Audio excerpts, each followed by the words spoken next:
একই সময় স্বাধীন হয়েছে ভারত ও পাকিস্তান, কিন্তু 1947 সালে স্বাধীনতা লাভ করেও ভারত ও পাকিস্তানের অর্থনৈতিক অগ্রগতি কেন সম্পূর্ণ ভিন্ন ধারায় প্রবাহিত হয়েছে?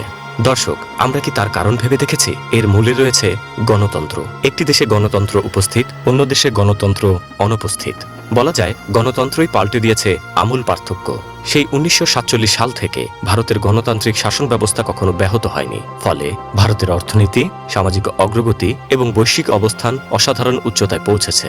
অপরদিকে পাকিস্তানের সামরিক শাসন ও রাজনৈতিক অস্থিরতা দেশটির অর্থনৈতিক প্রবৃদ্ধিকে বারবার বাধাগ্রস্ত করেছে। চলুন এই দুই দেশের অর্থনৈতিক যাত্রার তুলনামূলক চিত্র পর্যালোচনা করি। গত 50 বছরের দুই দেশের অর্থনৈতিক অগ্রগতিতে দেখা যায় 1975 সালে ভারতের মোট জিডিপি ছিল $62 বিলিয়ন, পাকিস্তানের ছিল $15 বিলিয়ন। গণতান্ত্রিক শাসন ব্যবস্থা এবং ধারাবাহিক অর্থনৈতিক সংস্কারের ফলে 2025 সালে এটি বৃদ্ধি পেয়ে $3.75 ট্রিলিয়ন দাঁড়িয়েছে। অন্যদিকে একই সময় পাকিস্তানের বর্তমান জিডিপি ভারতের তুলনায় প্রায় 10 গুণ কম। 1991 সালে ভারতের বৈদেশিক মুদ্রার রিজার্ভ ছিল $1.1 বিলিয়ন, যা আজ বৃদ্ধি পেয়ে $686 বিলিয়ন পৌঁছেছে। অন্যদিকে 2025 সালে এসে পাকিস্তানের রিজার্ভ মাত্র $15.6 বিলিয়ন।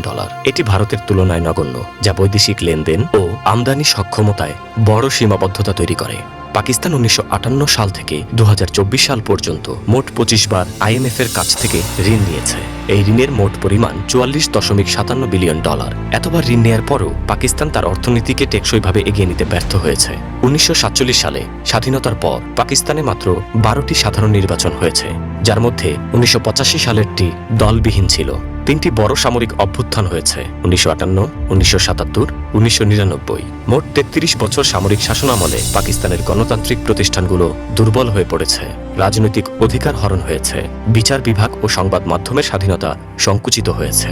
বলার অপেক্ষা রাখে না, এই গণতন্ত্রহীনতা পাকিস্তানের অর্থনৈতিক প্রবৃদ্ধি ও আন্তর্জাতিক বিশ্বাসযোগ্যতাকে মারাত্মকভাবে ক্ষতিগ্রস্ত করেছে। অন্যদিকে ভারতের গণতান্ত্রিক শাসন ব্যবস্থা সরকারের জবাবদিহিতা নিশ্চিত করেছে। নিয়মিত নির্বাচন, শক্তিশালী সাংবিধানিক প্রতিষ্ঠান এবং মত প্রকাশের স্বাধীনতা দেশের রাজনৈতিক স্থিতিশীলতা বজায় রাখতে সহায়ক হয়েছে। এতে বিদেশি বিনিয়োগ বেড়েছে, যা প্রযুক্তি খাত ও শিল্পের প্রসারে ভূমিকা রেখেছে। ভারত ও পাকিস্তানের অর্থনৈতিক যাত্রা প্রমাণ করে গণতান্ত্রিক ধারাবাহিকতা একটি রাষ্ট্রকে শুধু রাজনৈতিক স্থিতিশীলতাই নয়, অর্থনৈতিক প্রবৃদ্ধি এবং বৈশ্বিক মর্যাদা আনতে সাহায্য করে। যেখানে ভারত তার গণতন্ত্রকে শক্ত ভিত হিসেবে ব্যবহার করে অর্থনৈতিক সাফল্য অর্জন করেছে, পাকিস্তান সামরিক শাসনের কারণে সেই সুযোগটা হারিয়েছে। সুতরাং এটা স্পষ্ট যে গণতন্ত্রের ধারাবাহিকতা, রাজনৈতিক স্থিতিশীলতা এবং সুশাসনই একটি রাষ্ট্রকে দীর্ঘমেয়াদী উন্নয়নের পথে এগিয়ে নিয়ে যেতে পারে।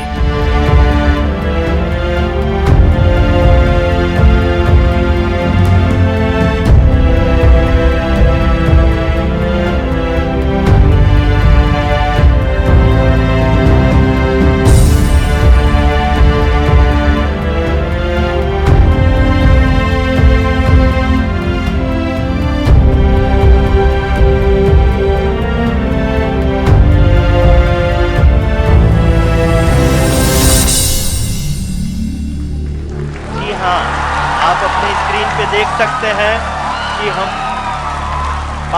Lander module